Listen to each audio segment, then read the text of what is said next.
बिस्मिल्लाहिर्रहमानिर्रहीम। आज थाना सेक्रेटेरिएट में मेरे ख़िलाफ़ एक बेबुनियाद मुकदमे में मेरी और मेरे एसोसिएट्स की ज़मानत की समाअत हुई। मेरी तरफ से मेरे वकला आदिल अजीज़ काजी साहब, रियासत अली आज़ाद साहब और हमारे इस्लामाबाद बार के सीनियर वकला पेश हुए। अदालत में जज साहब ने जो है तफ्तीशी से मुकदमे की तहकीकात के हवाले से दरियाफ़्त किया और बात समाअत करने के बाद अदालत ने जो है ये करार दिया कि ये जो 324 यानी इक़दाम कत्ल का जो दफ़ा लगाया है इसके कोई शवाहिद नहीं है और सिर्फ FIR दर्ज करने के लिए गलत तौर पे ये इस दफ़े की ईजादगी की गई।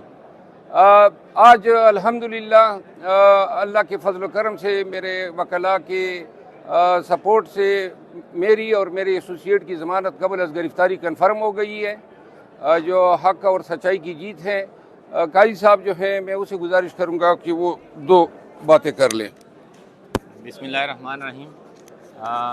मैं जो बेसिकली बातें दो ही करने वाली हैं। सबसे पहली तो मैं वज़ीर दाखिला साहब से और लॉ मिनिस्टर साहब से मैं गुजारिश करूँगा कि प्लीज़ आप वकला के साथ इस तरह का रवैया ना रखें। हमारी चंद दिन पहले भी लॉ मिनिस्टर साहब से मीटिंग हुई और उस वक्त भी हमने ये कहा था कि जो मूवमेंट पूरे मुल्क में एक बहुत बड़ी पार्टी चलाना चाहती है नहीं चल सकती, तो आप अगर वकला के साथ ऐसा काम करेंगे तो शायद वो काम, ये जो 3 लाख वकला हैं इस मुल्क में, वो ऐसा काम करें आपने कभी सोचा भी ना हो। तो मैं दोबारा वज़ीर दाखिला साहब से भी और लॉ मिनिस्टर साहब से भी जो हमारी कम्यूनिटी से उनसे गुजारिश करूँगा कि बाकी जो सियासी वर्कर्स हैं उनके साथ जो हो रहा है वो डेफिनेटली वो जाने और आप जाने, लेकिन अगर किसी वकील के साथ कोई ज़्यादती होती है तो डेफिनेटली हम जो बार कौंसल्स हैं और बार एसोसिएशन हैं वो किसी तरह से भी खामोशी से नहीं बैठेंगी। और जिस तरह से ये 2 FIR मरवत साहब के ऊपर इधर इस्लामाबाद में हुई, 324 दफ़ा लगाई गई, तो कोई ओकेजन नहीं बनता था कि 324 जो है वो इसमें लगे, क्योंकि अटैक जो है वो उस कांस्टेबल ने आके किया है और खाली हाथ एक बंदा जो है वो 324 की सेक्शन लगाने पे। और जज साहब ने भी यही अप्रिशिएट किया इस बात को कि किसी तरीके से भी 324 इसमें मेड आउट नहीं होता और बाकी ऑफेंसेस बेलेबल थे, उन्होंने बेल कन्फर्म किया है। लेकिन मैं ये वार्न करता हूँ इस्लामाबाद पुलिस को भी कि ये अपने लिए मुश्किलात ना पैदा करें, क्योंकि आप अगर एक वकील के ऊपर FIR देंगे तो इधर 2 कंप्लेंट्स आपके ऊपर इन्होंने फ़ाइल की हुई हैं, तो कल आपने इधर से उतर जाना है, IG साहब से SSP ओहदे से आपने चले जाना है, लेकिन इस अदालत में आपने आते जाते रहना है, क्योंकि ये कंप्लेंट्स जब तक मंतकी अंजाम तक नहीं पहुँचती आपकी इधर हाज़िरी रहेगी। तो इसलिए इतना काम करें जितना आप बर्दाश्त कर सकें। कोई ऐसा काम वकला के साथ ना करें जो कल आपके ऊपर आए तो आप कहें कि हमारे साथ वकला ने ज़्यादती किया है, अपने कोर्ट का नाजायज़ इस्तेमाल किया है। तो हम नहीं चाहते कि हम इदारों के साथ टकराव करें, पुलिस के साथ रोज़ हमारा आमना सामना हो। तो मैं दोबारा IG इस्लामाबाद से भी ये गुजारिश करता हूँ कि अपनी नौकरी करें, हमारे साथ खामखा का टकराव ना करें, ये अच्छी बात नहीं है। हम चाहते हैं कि इस्लामाबाद का जो माहौल है वो अच्छा रहे। जिस तरह से बड़े टाइम से लॉयर्स जो हैं वो बड़े अच्छे तरीके से कोऑपरेट करते हैं सरकारी इदारों के साथ, तो ये जो कोऑपरेशन है ये दोनों तरफ से जारी रहे। अगर ये इस तरह का रवैया रहा तो डेफिनेटली हमें फिर इसके ऊपर सोचना पड़ेगा और फिर ये इदारों के लिए, पुलिस के लिए मुश्किलात होंगी। पुलिस इधर डिस्ट्रिक्ट कोर्ट में आएगी तो डेफिनेटली प्रोसीडिंग होगी ना, तो ये गेट के ऊपर अगर सारे वकला साथ पुलिस के साथ अगर आमने सामने हों तो ये अच्छी बात नहीं है। इसलिए वकला के साथ इस तरह रवैया ना करें, मेरी आपसे आखिरी दफ़ा ये इल्तिमास है। शुक्रिया जी।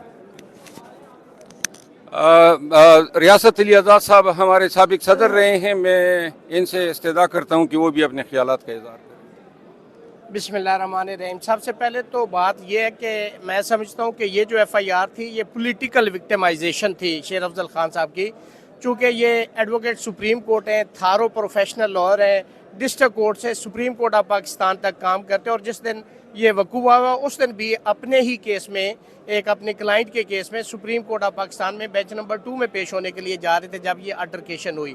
मैं समझता हूँ कि जो जेन्युइन केसेस है पाकिस्तान के अंदर उनकी FIR तो जब तक 10-10 मरतबा 22 से और रिट पटिशन नहीं फाइल होती तो वो दर्ज नहीं होती। ये एक हल्का सा वकूआ जिसको अल्टरकेशन कहते हैं उसकी फौरी तौर पे FIR हो जाना, मैं समझता हूँ क्योंकि ये मिस यूज़ ऑफ अथॉरिटी है, ये कलरफुल एक्सरसाइज ऑफ अथॉरिटी है। जहाँ पे भी वकला का मसला होगा तो हमारी इस्लामाबाद बार एसोसिएशन जो इस वक्त तकरीबन 8000 के लगभग वकला पे मबनी है, तो मैं समझता हूँ कि हमारी बार के सीनियर मेंबर हैं, उनके साथ अगर ऐसा एटीट्यूड पुलिस की तरफ से रवा रखा जाता है तो हम इंशाल्लाह शेर अफजल खान के साथ सीसा पिलाई दीवार की तरह खड़े हैं। हम हर जगह पे, अदालत में, किसी भी जगह पे हम इनके साथ खड़े होंगे, इनका साथ देंगे। चूँकि इनके साथ ज्यादती की जा रही है, इनको विक्टिमाइज किया जा रहा है, तो जहाँ पे भी ऐसी कोई बात होगी तो वकला इंशाल्लाह अपने भाइयों के साथ खड़े होंगे। बहुत शुक्रिया। मैं पूरे इस्लामाबाद बार का, सीनियर वकीला का, इस्लामाबाद बार कौंसिल का मशकूर हूँ कि उन्होंने मेरी अखलाकी हिमायत की। और आखिर में मैं आईजी इस्लामाबाद को एक बात बताना चाहता हूँ कि ये आपने मेरे खिलाफ तीसरी संगीन वारदात की है और मैंने आपको बतौर मुल्जिम नामजद किया है क्रिमिनल कंप्लेंट में इसी वक़ूए के जिसमें मेरे बयान और गवाहान के बयानात कलमबंद हो गए हैं। मैंने आईजी इस्लामाबाद के तबादले के लिए भी इलेक्शन कमीशन में पिटीशन दायर की है और इंशाल्लाह आप इस्लामाबाद में आईजी तो नहीं रहेंगे, लेकिन ये मुकदमात के लिए आपको तशरीफ़ लाना ज़रूर होगा। इस्लामाबाद कचहरियाँ जो हैं और फिर जितने आपने बोगस और बेबुनियाद मुकदमे दर्ज किए हैं, एक एक मुकदमे का हर्जाना इंशाल्लाह मैं आपसे वसूल करूँगा। Thank you.